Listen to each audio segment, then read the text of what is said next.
Yeah, Bruno the Free right here, right? Bruno the Free. Na leo nataka niongee na wakongwe au vipi? Ili ndio jambo linalowaumiza sana wakongwe, right?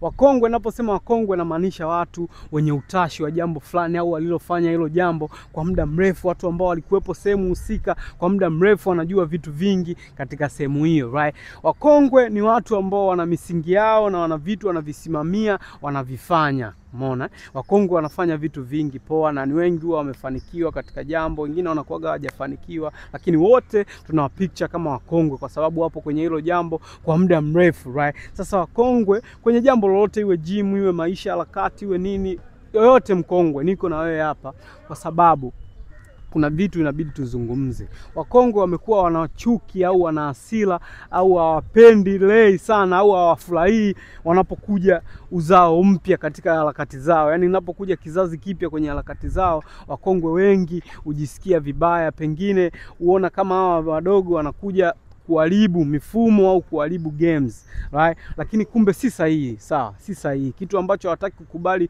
wakongwe ni kwamba hao madogo wanakuja na idea mpya na mifumo mpya ya kulifanya hilo jambo ambalo wenyewe walizoea kulifanya, kwa sababu wakongwe wao wanafanya kwa namna ambao walikuwa wanafanya siku zote. Lakini new skills zinapokuja ni kufanya kwa ubora ambao mzuri. So wakongwe inabidi wajifunze kuapply new skills na kushirikiana na hao vijana wapya. Inabidi mjifunze kuwapa upendo kwa sababu hiyo tasnia inaendeleza kuleta watu wapya kwa sababu ni nzuri na inabidi iendelee kuishi. So unapoleta chuki au vita na watu ambao wanakuja kuchipikia, maana yake unataka tasnia ife. Ingekuwa tasnia au jambo sio zuri, watu wasingelifanya. So wanalifanya kwa sababu nzuri, kwa sababu ambazo zilikuleta wewe kwenye hilo game ndio sababu zinazowaleta wao kwenye hilo game. So inabidi uapply, sawa? Kama wewe ni trainer, umeona wewe unafanyaga tu local, uko gym, watu wanakuja kupiga tizi, sawa?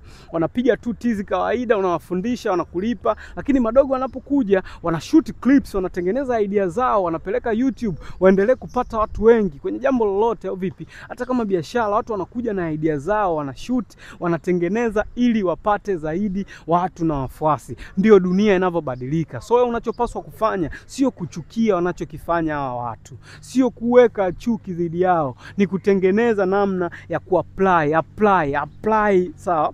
Apply idea mpya, apply namna mpya kufanya hilo jambo. Jifunze kupitia wao kwa sababu mbinu zako ndio zilifanya kazi, lakini ukiongeza mpya zinafanya kazi. Ndio maana watu sasa hivi wanaajiri watu kwa ajili ya hizo harakati. So usichukie, ikiwezekana kabisa shirikiana nao madogo ili kizazi kiendelee kukua katika jambo ambalo wewe ulilipigania na wenyewe waendelee kulipigania, na uwape misingi ya kufanya kwa sababu kila jambo lina misingi. So wakongwe, angalieni sana, msiwape sana chuki hawa madogo, msiwaharibie sana ndoto zao. Ni wana ndoto kama nyie ambavyo mlikuwa na ndoto mkaingia kwenye hizo harakati. So msiwawekee chuki kwa jinsi wanavyolifanya game, msiwakunjie kama kuna sehemu wanauliza, wapeni njia kwa sababu ndio maisha. Watu, kila mtu anatafuta kujikwamua kwenye jambo fulani. So wakongwe, nilikuwa na hilo la kuzungumza na nyie, muache kuwawekea vipingamizi au vikwazo au madogo wanaokuja chini. Hakikisheni mnashirikiana nao na kufanya kazi kwa sababu riziki ya mtu ipo kwa mtu. Sawa?